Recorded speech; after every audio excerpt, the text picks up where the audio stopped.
Hello, everyone. Welcome to a very special. It's going to look like a Hollywood Squares edition of GBC Live, as Vic will be joining us, but also two people from San Diego that have shaken up the gravel scene more than the San Andreas, probably. And Brian Coe from Veloworthy, and also Dave Malwitz from Gravelstoke. We just got a lot to talk about because this is probably in California the busiest month of cycling on the calendar. So, man, we've got a lot to yak about. So let's bring everybody on. And hello, everyone. Hey, good evening. Thanks for having us. So I'm like, BWR was about 2 weeks ago. I don't know if this is still enough time to exhale right now and really take it all in, because it's such a fury just going straight in from Otter into BWR. And I mean, if I were to do it, I'd be like, I don't know how to download all the stuff off my camera in time to make you have enough space to do another event. So I kind of want to get into BWR first, maybe because it's the latest and greatest. But also you two were collaborating on the day of, which sometimes may sound easier to have more people. But I was watching your live feed on Instagram, as well as the video you put together, and I could tell both of you were multitasking along with John narrating at the same time. So who this was this your idea, Brian, to bring more coverage into BWR? So I have a personal mission to beat the BWR people at their own game. I have a personal mission to beat Lifetime at their own game. And if I can do it super simple with this camera and no helicopters and just do it super guerrilla style, then I'm all for it. So I was lucky to have Dave on this year. He's been to BWR many times. And he actually helped coordinate, and we had a super secret pro, John Borselman, announced last minute that he was going to be the pro commentator for the live coverage. You probably remember he crashed at Sea Otter on his head and got a concussion. So to play it safe, he decided to, he was already down at BWR, and we decided to get him to the other side, retire from pro cycling, get to the commentary side. And he did a great job. And what you see in that video, whether it's the live coverage or the edited coverage on YouTube, is only a small fraction of what went down. I mean, Dave was driving probably the worst car you could have for gravel, which is a Volkswagen GTI manual. And we took it on dirt. I think we may have bottomed it out. And I'm gonna put this out there because only me and Dave and some of the riders know about this during the race. It's never happened before, but we actually were on the dirt sector of BWR, and we were in between Matt Beers, the leader, and the chase group. And we kind of got stuck and we had nowhere to go. And the chase group was coming up behind us. And John's in the back. I have another videographer in the back. Our windows are down. And all I hear is just, "Fuck, Brian, get out of the way." And it was Pete Stetna who said that. And he was leading the chase group. So we cost them about maybe, what do you think, Dave? Maybe 5 seconds, if that. But at the end, maybe a second or two. Maybe a second. But in the heat of the moment, they're thinking they're costing us the race. Our car is fully branded with Veloworthy branding, by the way, so you can't miss it. And the motorcycle escort's like, wait, John Hornbeck, he's waving us through, like, move already. And we had nowhere to go. We were already on the dirt. And so at the end, I actually apologized to Pete I said, hey, man, I'm so sorry we got in the way. This never happened before. I wasn't driving. It was all Gravelstoke. No, I'm kidding. But yeah, that's just one of several moments in the race that people never got to see on film. Another one was we lost a borrowed selfie stick, so we had to drive back to go get it, and that was costing us precious time. So yeah, no, BWR is always a good time, and I couldn't have done it without Dave and John Borselman and my other shooter Sam, who's a senior in high school and doing it for community service hours, but he's one of the best in the business. And then the editing time around is just it's a quick turnover because I live by the race course, so I'm able to be in the studio and edit it. Meanwhile, I don't know if you know this, Dave came over for dinner along with a bunch of other pros. We turned our house into a hotel and hosted a bunch of pros, cooked a big pad thai dinner the night before, and now it's becoming a fun tradition. So BWR, I have a personal stake in it to really stick it to BWR and say, hey, we can do it better. Ambitious. Yeah, it first came up. So Brian and I drove back from Otter together, and I was talking to Brian about kind of his plans for BWR, and I was like, I wasn't planning to ride it, so I thought, hey, if you're looking for a driver, I'd be happy to do it. I always thought that would be kind of cool, like following the leaders throughout the course and supporting some kind of coverage.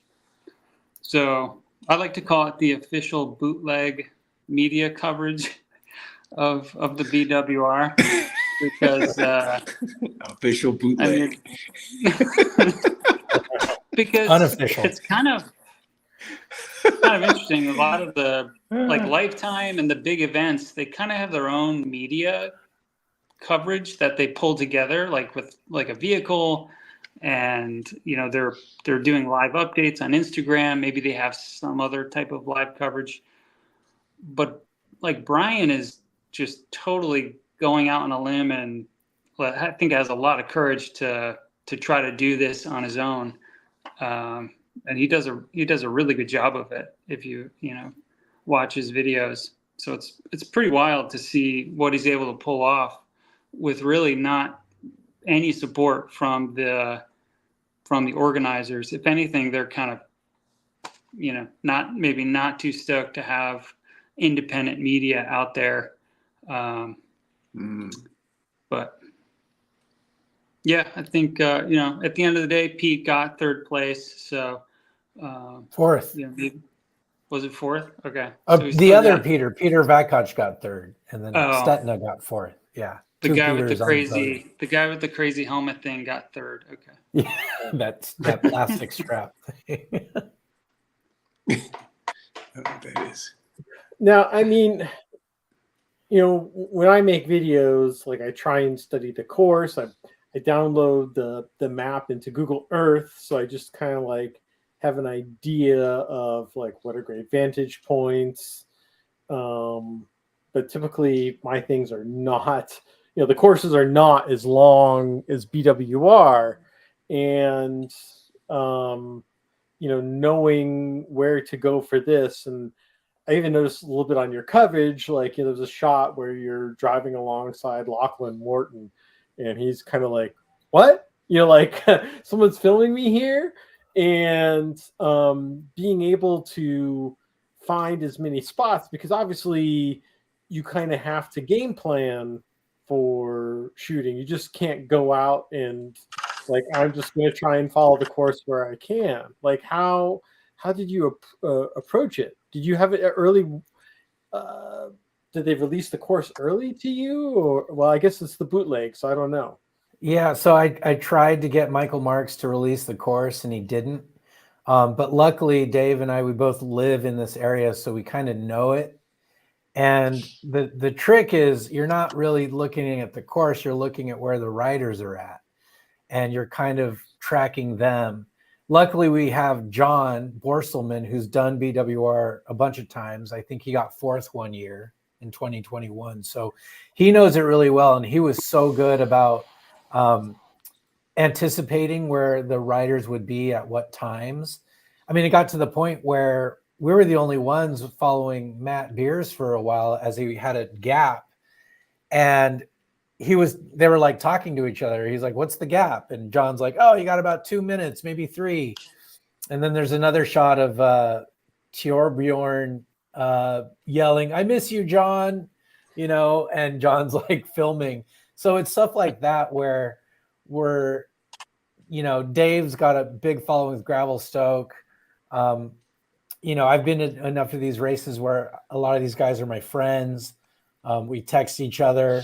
I'd like to think they don't see us as media, but rather just part of the race. And I see, like next week, I'm going up to Ukiah for a grasshopper event, and I'm going to cover that, and it's going to be that whole thing all over again. So I'm really excited. And then Unbound's right after that. So I need sleep.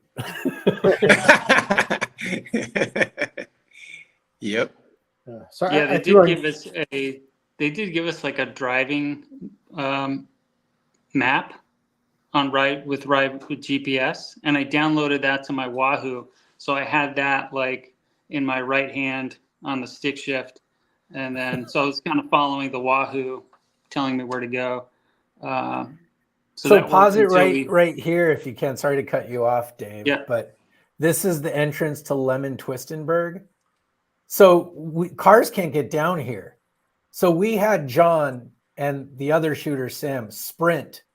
Like, it's maybe 400 meters to beat these guys to get there to get the shot, and then run back to the car and then beat them to the next vantage point, which was kind of coming down Lemon Twist onto a bridge and then up. So we're kind of leapfrogging them. But luckily, Dave had the driver's course on his Wahoo in the car. So we're looking at places to go. And this spot right here is a whole maybe 20 seconds of footage, but it was about 1.5 to 2 minute sprint all out. And we had walkie-talkies too, so we could talk to each other with walkies. Wow. Yeah. I know sometimes you don't have too much time to grab a shot, and I mean, that's the whole thing of racing, whether the same thing like going to watch a Tour of California stage where you're like up there on Mount Baldy for 3 hours and then 20 seconds are already by. And that's like your only chance to see them. But this planning and, shooting a gravel race is, probably powers of 10 harder than a road race just because of some of the niches you have to try and get into. So, being able to catch the action in, my thing is like on some of those turns are going by so fast, I can't tell who most of these guys are. Yeah, me neither. I mean, after a while, are you able to like read the patterns of like, okay, these guys are in the front group. You're able to track more and then to pick up the moves, because you only just have like a split second just to figure out who is doing what. So yeah, one of the biggest criticisms I've gotten over the years is I don't cover enough women. And it's true, I don't, because the women oftentimes start together, mass start with the men, but they're so much harder to find because they're often riding with men. And so we can't go back towards traffic, towards the flow of traffic with the car.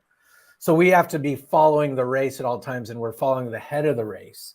And usually by mile, 25, 30, it thins out. So then you can kind of see, okay, who made that front group and who are the stragglers. We can kind of wait, but if we wait too long, we'll miss the front group again. So luckily we caught some women going the opposite way. We caught, Sophia and Caroline. They were the two battling it out for first and second, but Sophia ended up extending a huge gap. Caroline, we decided to have her go with a road bike for BWR with 32s. That's her right there. Yay. She's young. She's only 22 years old. She did the race back in 2021 with her dad when she was just a kid. And I think she's the next big thing in cycling. But I wish I could. I mean, one day when I can afford it, I'm going to have a dedicated crew just covering the women specifically. And that way I can really have a more holistic view of the race. Because while it's fun to shoot the front of the men, I mean, there's a story happening in the women. There's a story happening with masters riders, with juniors. I mean, there's just so much to cover. I've always wanted to cover the last place rider of every race, but I'm usually in bed by then. And I feel so bad that people are still out on course. You know, Mid-South and Unbound, they celebrate the last place rider, but you know, every year I drive home up Twin Oaks and I'm like, man, I can't wait to take a shower. And there's still people bombing down the hill, you know, at hour 11 or 12. So it's a hard coordinated thing. Luckily, Dave, though, he was so good behind the wheel. Not only what it's like everything, when we park, we aim the car so we exit quickly. You know, we don't have to do a 3-point turn. It's like when firefighters back their fire engine back into the driveway, it's front facing. So all these little things luckily come into play here. Well, just kind of taking a step back, you know, how do you feel the BWR has been going, and you know, the profile and everything else? Because definitely, you know, Matt Beers looking at his rear end right now. You know, him being there definitely raises the race's stature. But, you know, it just seems to be getting bigger every year. Yeah, I mean, I think it's getting bigger, but also the calendar's filling up faster. There were 2 other races that weekend that there was a conflict. Whiskey 50 in Arizona, and then a UCI gravel race in Arkansas, I think. So there's 3 events. So Keegan didn't come. He went to Whiskey 50. Brendan Wirtz did the UCI race. And even though, despite that, this field was really, really deep. Huge international field. Matt's from South Africa. Brendan Johnson's from Australia. So I think it'll just, I mean, Valverde was there, for crying out loud. And people kind of forgot about him because he flatted within the first 10 miles. But when you have Alejandro Valverde riding your home roads, like that's pretty Wow, legit. I didn't know that. That's awesome. Yeah, a lot of people forgot he was there because he couldn't catch back on. He got like 45th place, I think. But everybody was calling him the Masters rider to beat. Wow. Well, I saw on this video that in-depth interview you got with him. Valverde? Yeah. He doesn't speak English. 20 years on the world tour, he refuses to speak English. I took up to Spanish 2 in high school, and it's like Southern California Spanish. So, and he had like this right-hand man with him the whole time in a Pas Normal kit, who was like his translator, but also helped fix his flat. But I think he came to race. It wasn't just like a show up kind of thing and sign autographs. Like he came to race, and he's one of the best in the world. So no, he definitely signed some autographs. Oh, he did. Yeah. There was, so he's with Canyon, right? So he's on a Canyon, and this event is obviously sponsored by Canyon. I think this is the last year of that contract. So they're always trying to bring as many Canyon athletes as they can to the race, because it's linked, as a sponsor. So I'm sure that's how part of the story about Valverde. I mean, I didn't confirm that with anyone, but I would assume that was his involvement. No, I mean,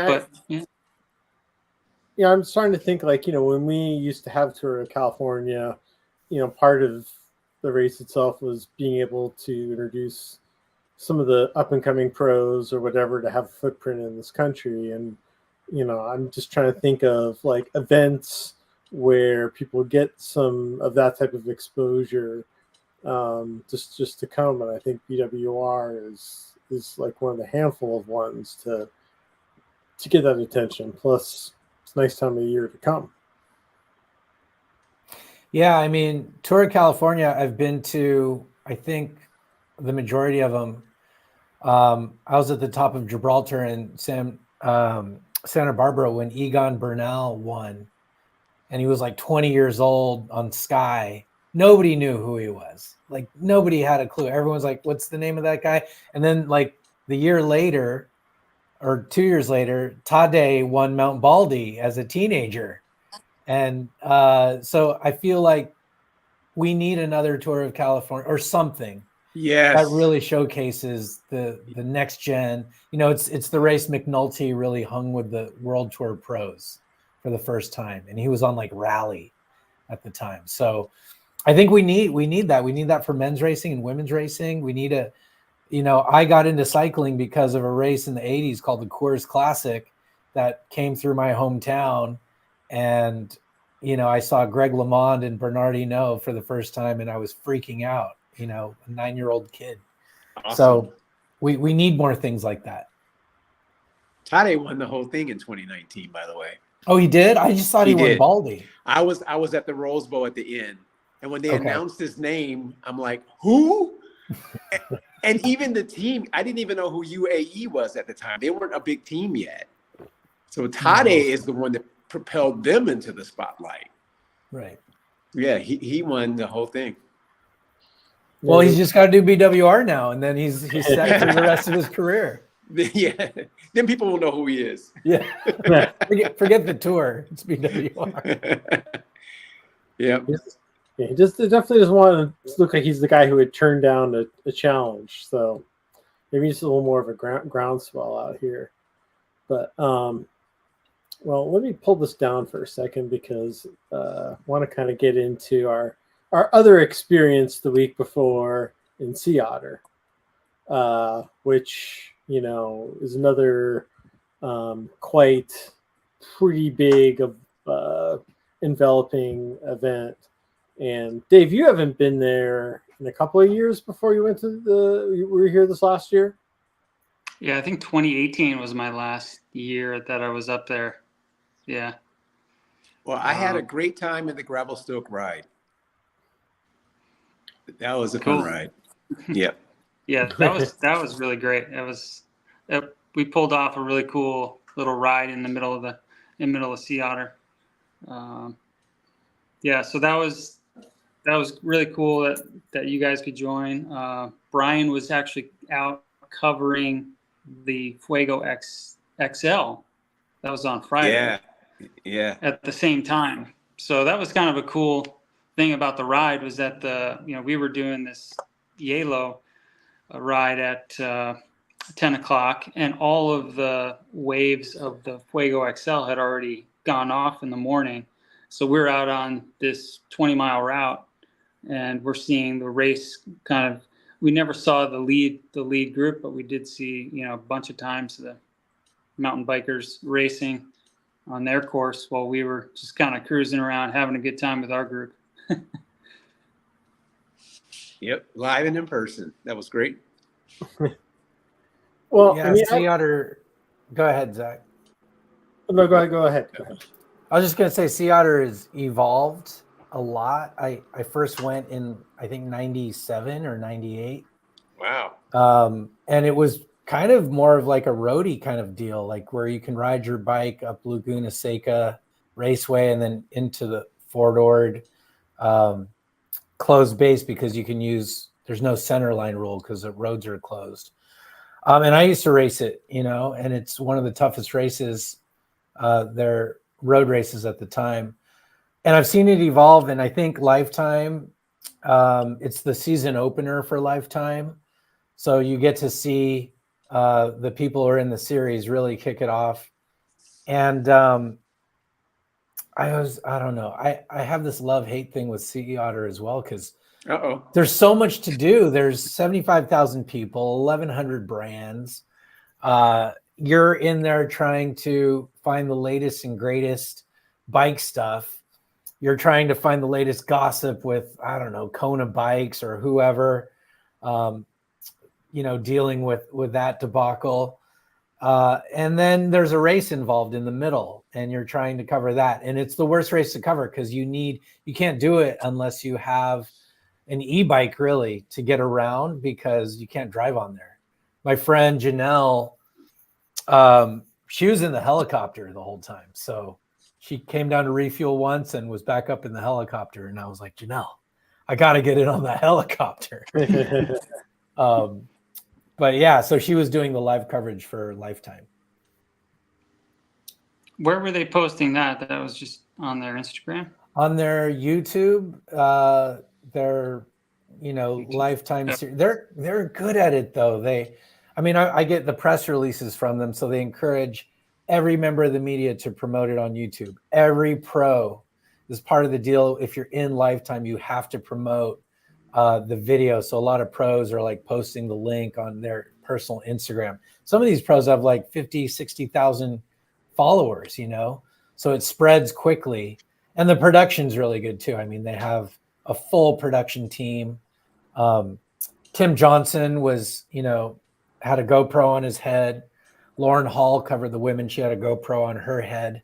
And it was like basically like run like a Tour de France style thing with multiple camera angles following the race. Meanwhile, I'm on an e-bike with all the other media just trying to scope out some good spots. And so we would use the helicopter and hear where they are to be like, okay, they should be close. Here comes the helicopter, and they're hovering.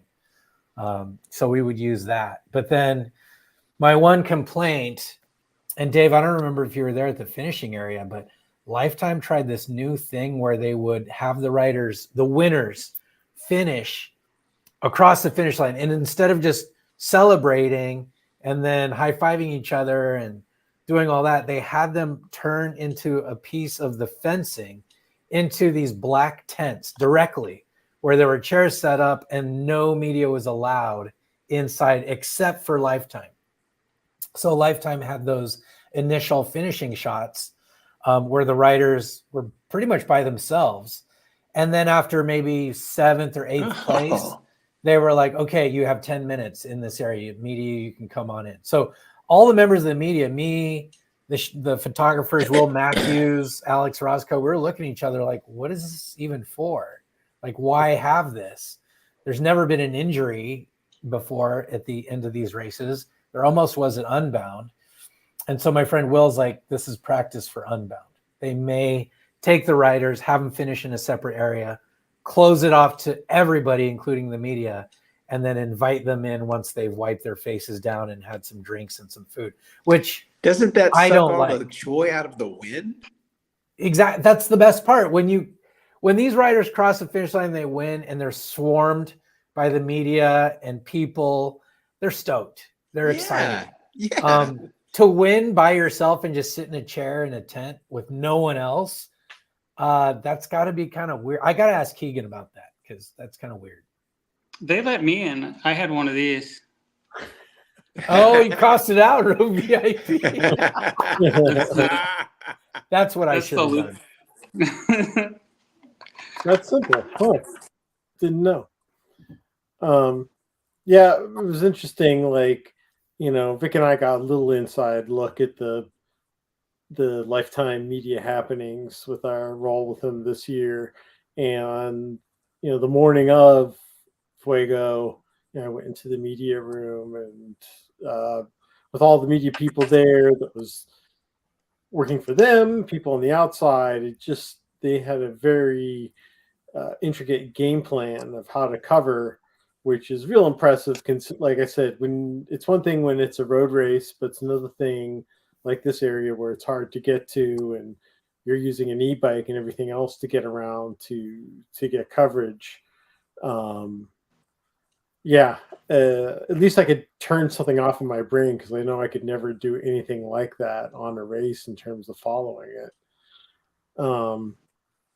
But on the other hand, Sea Otter is, all those brands and visiting booths and seeing people out there. And I kind of took a step back this year, partially because my family was coming and I was kind of worried about how they would absorb Sea Otter, let alone the family race. So I just family ride. family ride. You're right, Otter race. Um, but that in of itself, just being able to go around, and I guess the one thing that hopefully they'll bring back next year is just the little handouts that tell you where everything is rather than relying on your phone and good internet access to find everything. But I don't know. I still probably visit a lot of booths, maybe about a third of them at least, but still not in up in everybody's business. How did you feel about the festival side of it all? And you too, Vic.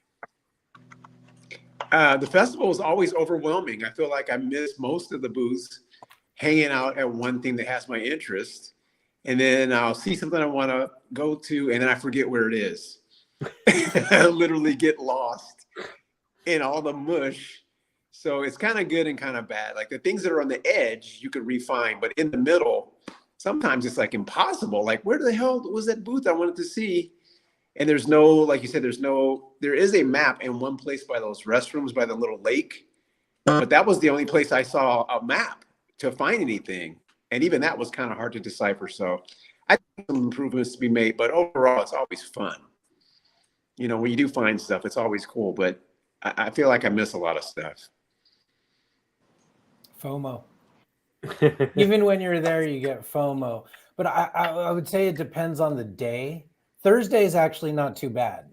But it's your first day, so you're kind of overwhelmed and trying to get a lay of the land. Right. But by Sunday, everyone's fried. They're tired. Right. They want to go home. Sunday, everybody's like Exodus. Yeah, like Dave and I, we left on Saturday instead of Sunday because Caroline was coming down. She did the road race, but she was coming down also. And so I spent all of Sunday doing BWR recon with her on my motorcycle because she's like, I don't really know the parts. So that was all of Sunday.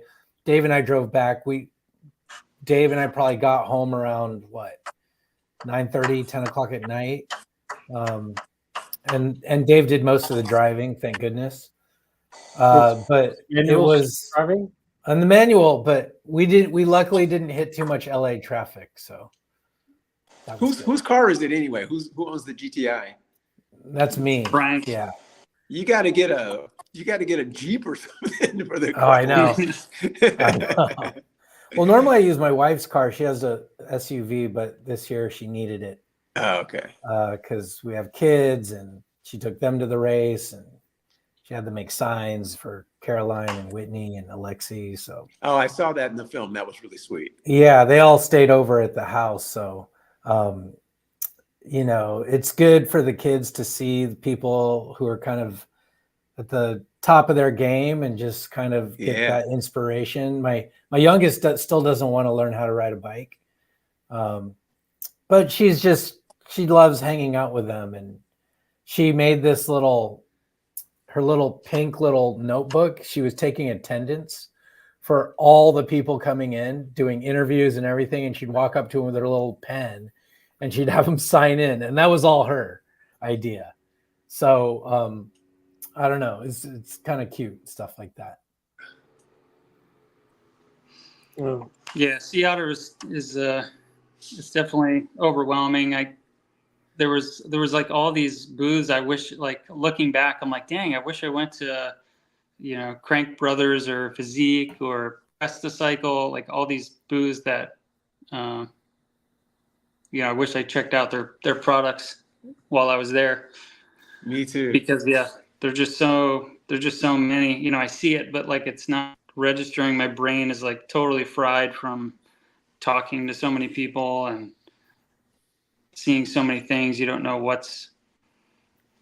you're seeing so many products. It's like hard to like recognize like something special in some ways. But also, like, for example, Zach would get engaged with someone, and then, you don't want to just say hi and bye. You get into a conversation and, you spend some time. And then that it adds up. You do that 3 or 4 times, and then the day is over. Yeah.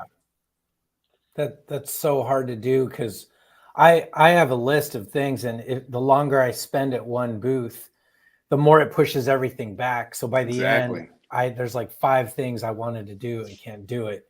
And just walking around, there's little kids doing wheelies everywhere, and people with ice cream, and you're just like, I just need to get by. Yes. People on those tall bikes, like just riding around, and it's cool because it is a festival. But I really wish I could have seen so much more of the things that were there that I never got to. So, yeah, I think like at least now, this was my 3rd year, you start to recognize some of the footprints are the same from where some of the big brands are. And at least you can kind of like say, oh, it's right near the Garmin booth. It's right near the Continental Tires. And so now you start to get the feel for at least some of these quadrants along the way.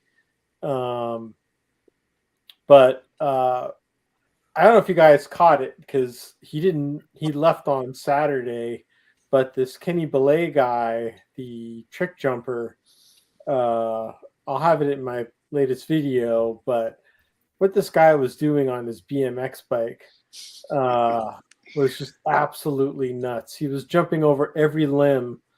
Like he'd make people lie down like this, and then the bike would jump over every little thing.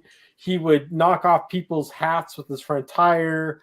And like, I was just telling people the next day, because he was performing twice a day, don't volunteer your kids. Don't volunteer your kids. And sure enough, someone else's kid came out there. And I just think you just get, stifled with fear of like not being, not moving around this guy.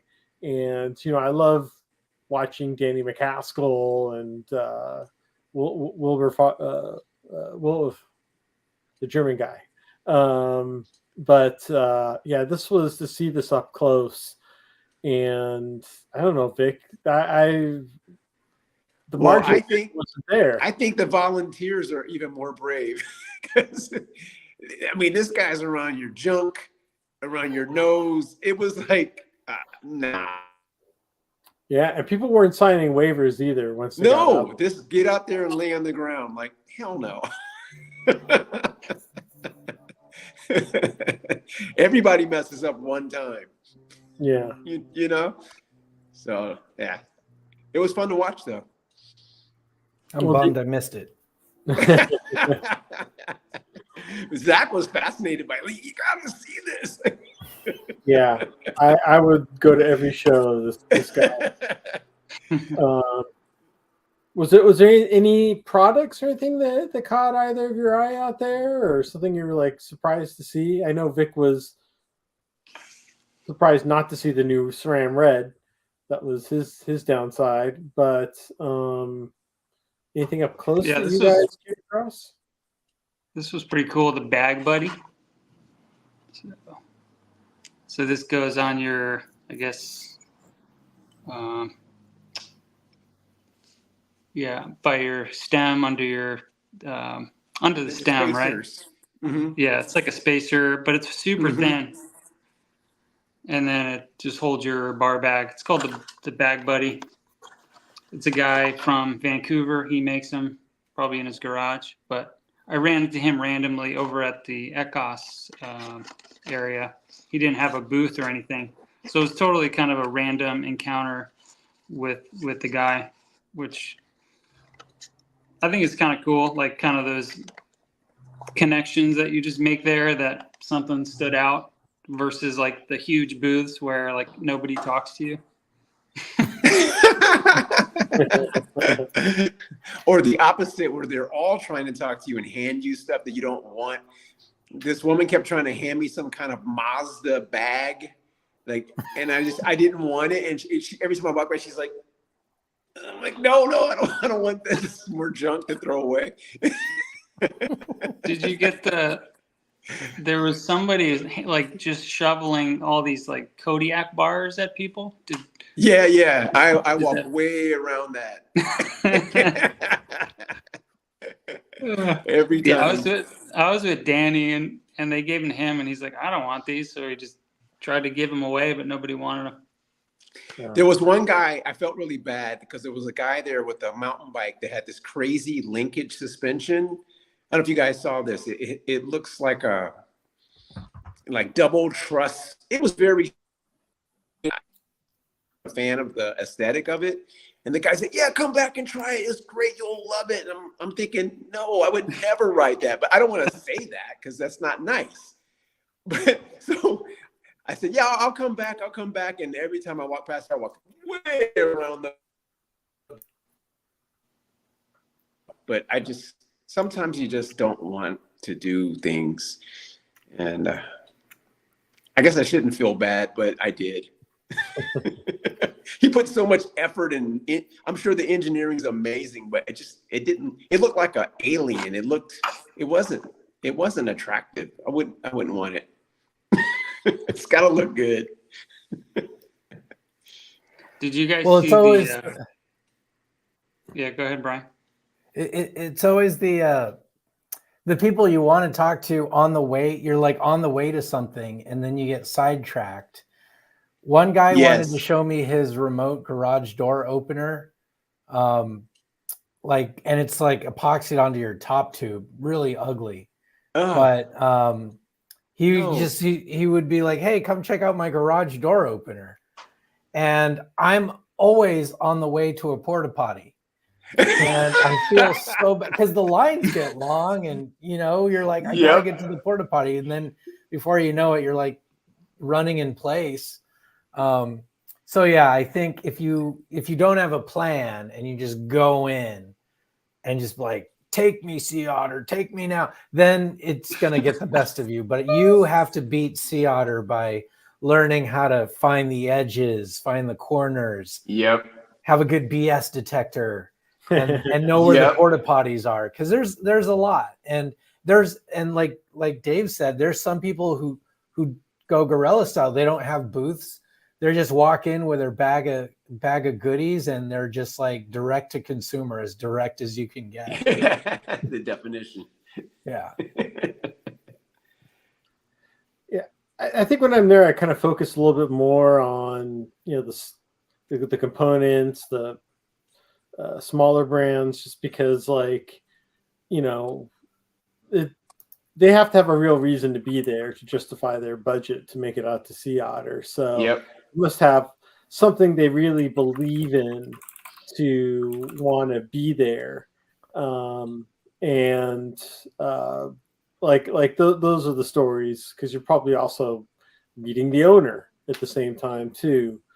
Like Redshift or 5Dev or these guys that have innovative products that are, they're putting in work, and it's hard to compete with these giant manufacturers. So you have to really come with something really special or really, desirable to even, make that commitment. Yeah, I know one bike we went by was that Sava Dreammaker. Yeah. Which, I don't know. The guy was explaining it to me. Vic, did you understand the Space Age fork that it had on there? I did, but I think it's more of something to stand out and look unique. And I don't think it's going to make the bike handle better. But it looked cool, and it was priced well for how it was equipped, and the paint job was excellent. I thought it was pretty cool. It kind of had a Cervelo meets Hope track bike kind of front end. And the guy was really nice and talked to us for a long time. And as a side note, we got in Ben Delaney's video on the same bike, because he was filming as we were talking to the guy. So I was watching Ben Delaney, and there I was in the video. Oh, nice. So bonus. Yeah. That fork kind of reminded me, it was like Star Trek mashed up with Star Trek: The Next Generation. Yeah, it was freaky.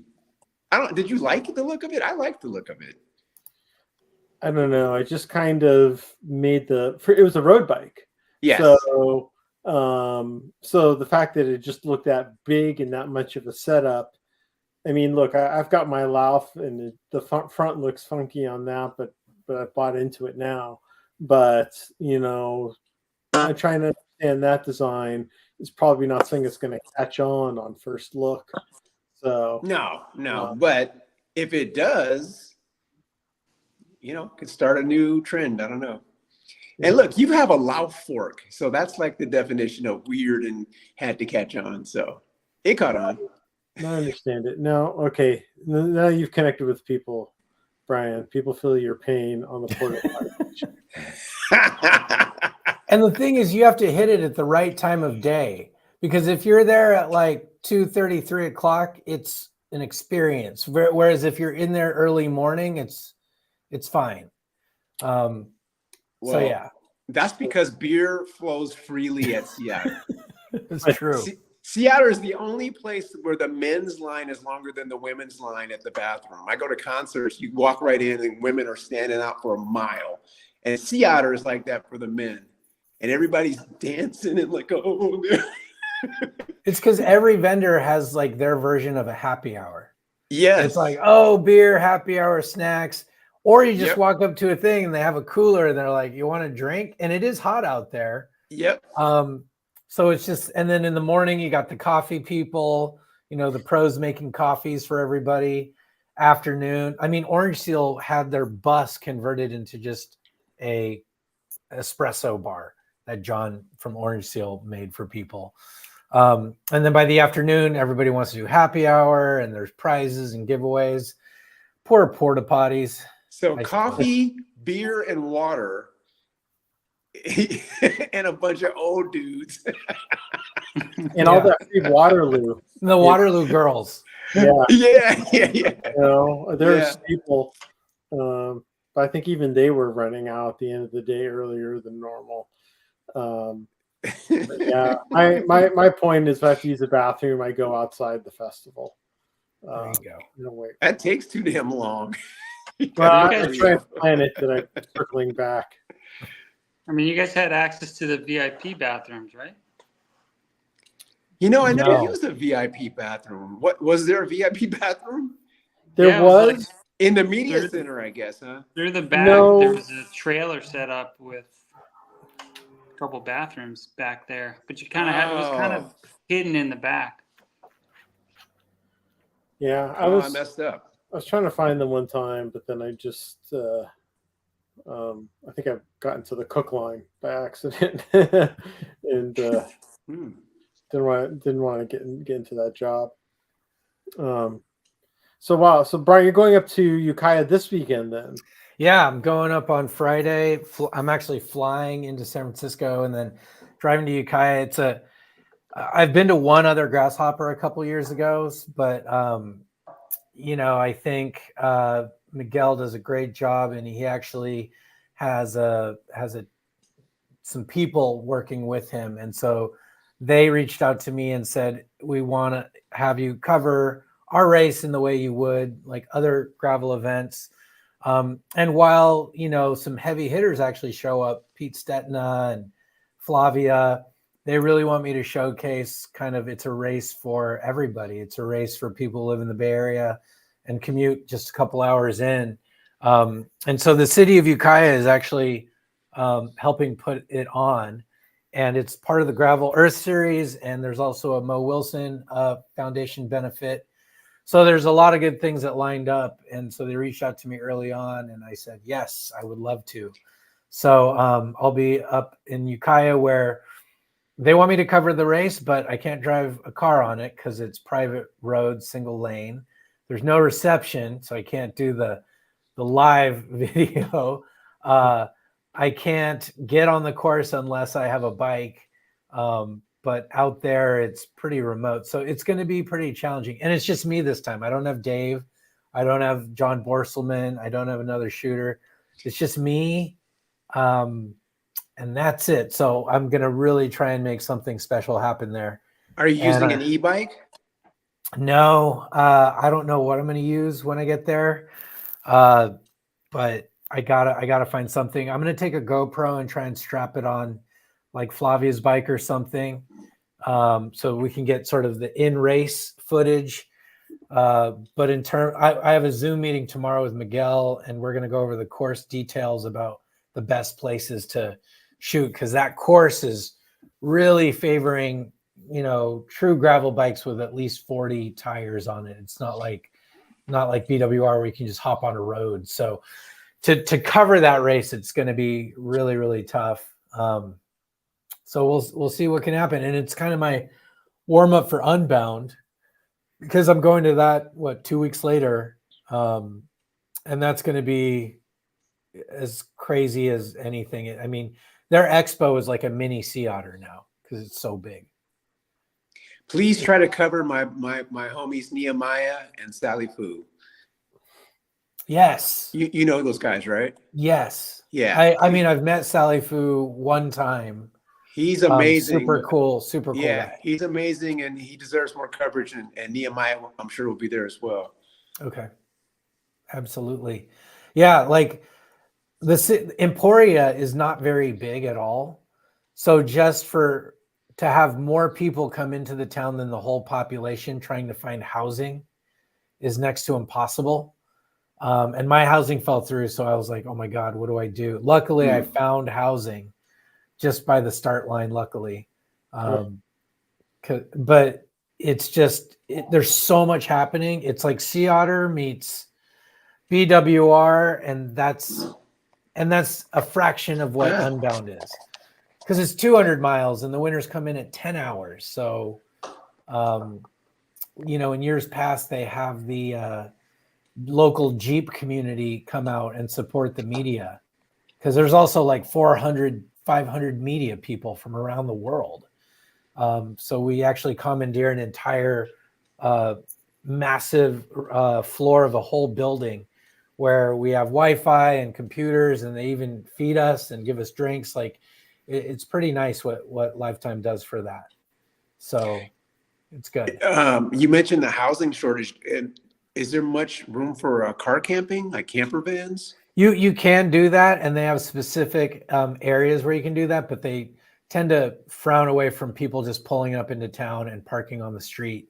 But they have these like fairgrounds where people can car camp, and they also have tents where people can, if they don't, they can just pull up in their car and then sleep in the tents. But every year it rains, so it'll be interesting. And Unbound it's the North Course this year. It is.